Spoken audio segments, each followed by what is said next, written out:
My name is Emily Carson, and I'm about to die. I know that sounds dramatic, but when you're trapped underwater, lungs burning for air, and staring into the eyes of a creature that shouldn't exist, you tend to cut the BS. It all started on a scorching July day. I was 16, spending the summer at my grandparents' lake house in northern Minnesota. It was the kind of place where cell phones barely worked, and the nearest town was an hour away. Pure wilderness.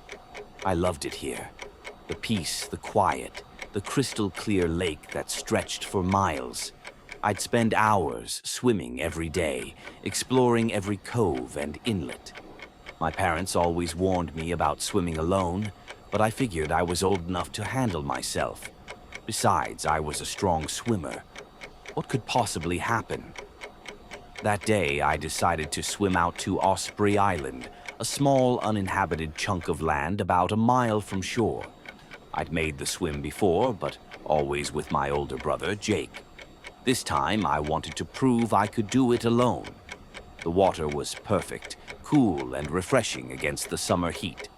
I fell into an easy rhythm, my strokes cutting through the calm surface.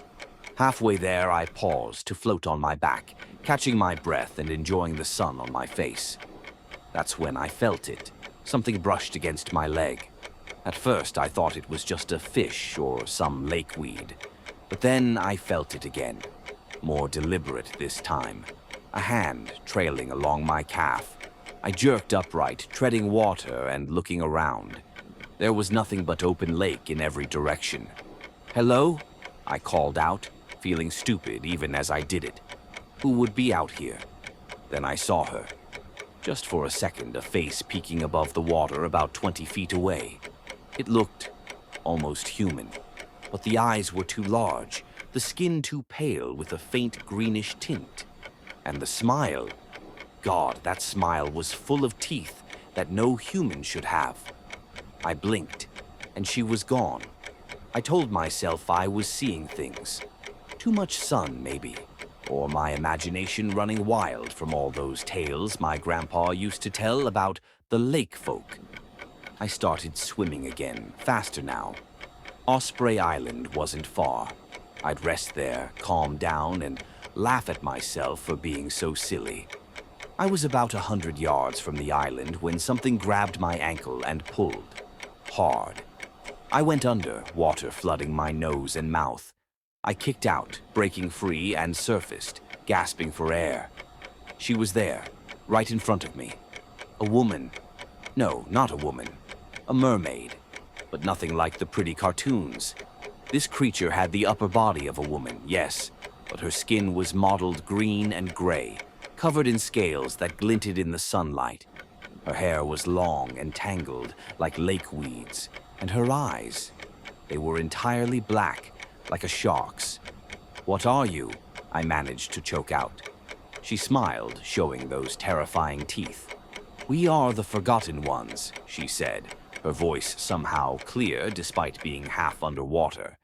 "The original people of this lake, and you, little human, are trespassing."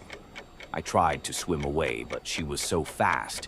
Her webbed hands grabbed my shoulders, long nails digging into my skin. "Please," I begged. "I'm sorry. I didn't know. I'll leave, I promise." Her grip loosened slightly. For a moment, I thought she might let me go. "Such a pretty thing," she mused, running a cold, wet hand along my cheek.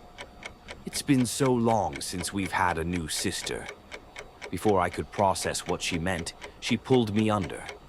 I fought, kicking and thrashing, but she was impossibly strong.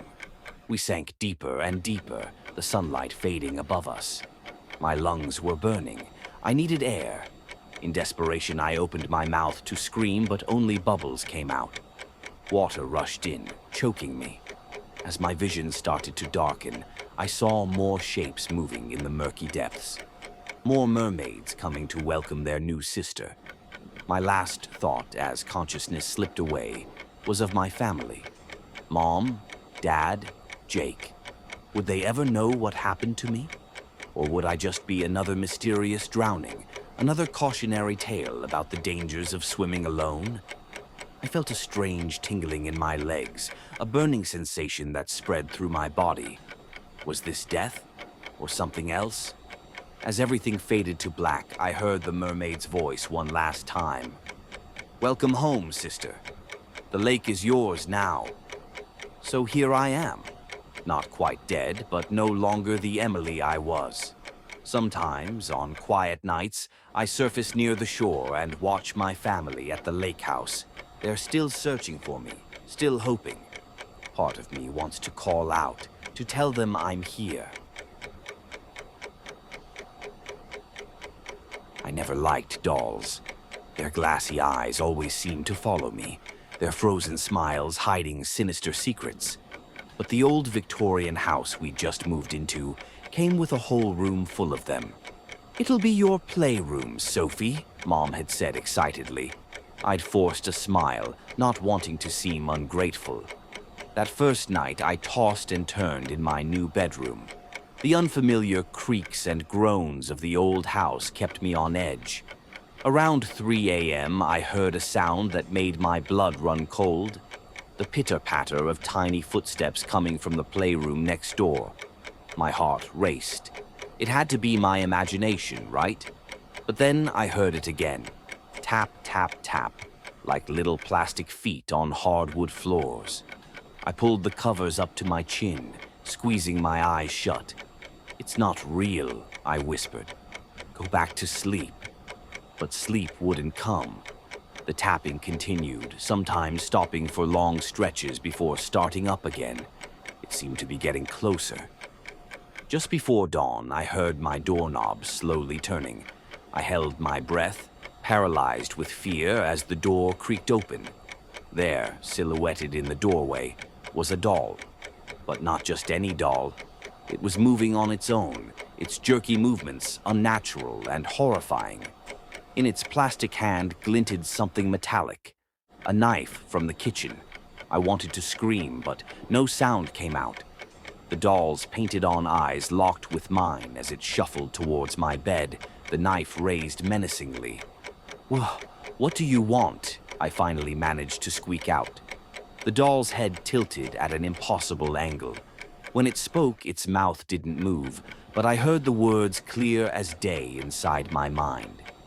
"Revenge," it hissed, "for all the dolls you've neglected and tossed aside, for treating us like mere playthings."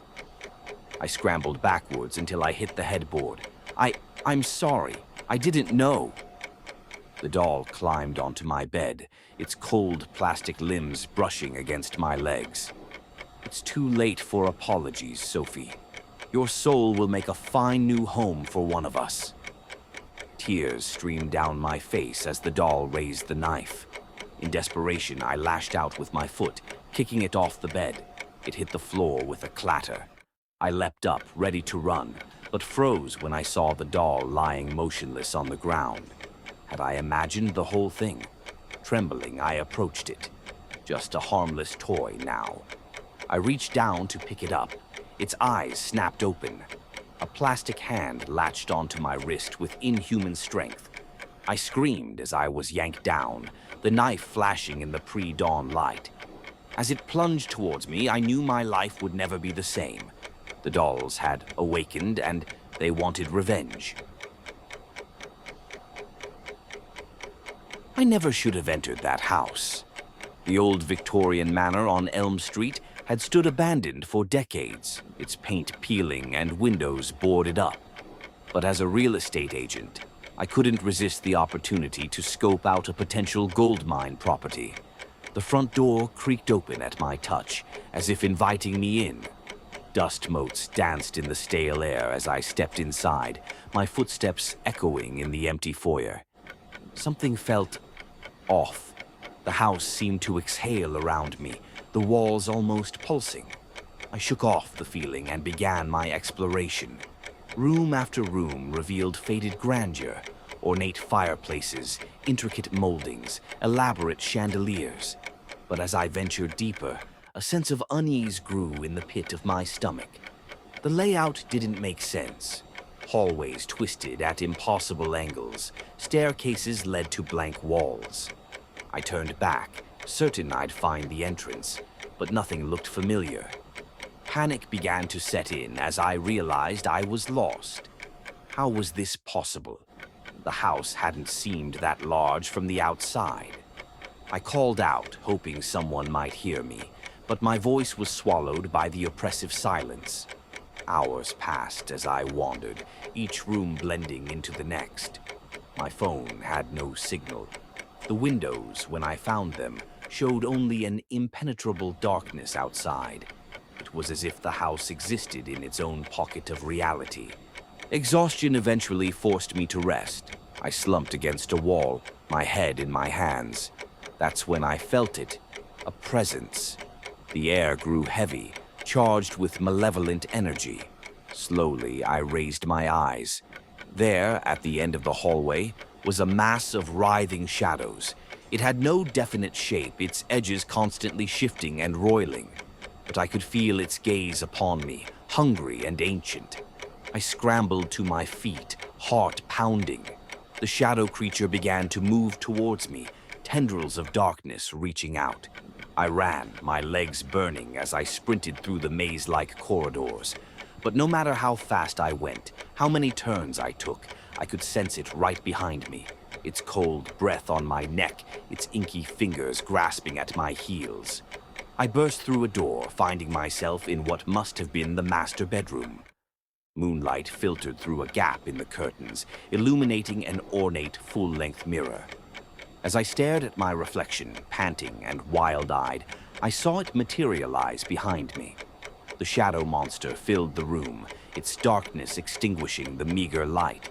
I whirled around, pressing my back against the cool glass of the mirror. The creature loomed over me, a void in the shape of my deepest fears. In that moment, I understood that I would never leave this house. It had chosen me, and I was powerless to resist. A tendril of shadow caressed my cheek, ice cold and yet burning. I couldn't look away from the depths of that unknowable darkness. It was vast, eternal, and in its presence I felt my sense of self beginning to unravel. My last coherent thought was a desperate wish that someone would find me, that they'd solve the mystery of my disappearance. But as the shadows enveloped me, drawing me into their embrace, I knew that was impossible. For in this house that defied reality, I would simply cease to be. Another lost soul consumed by the hunger of the shadow monster.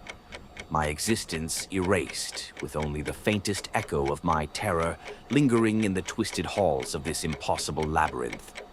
And as consciousness faded, as my very essence dispersed into the darkness, I understood the terrible truth. I was home. The man was gone, but the house remained, waiting, hungry, ready for its next victim to cross the threshold and be lost forever in its shadowy depths.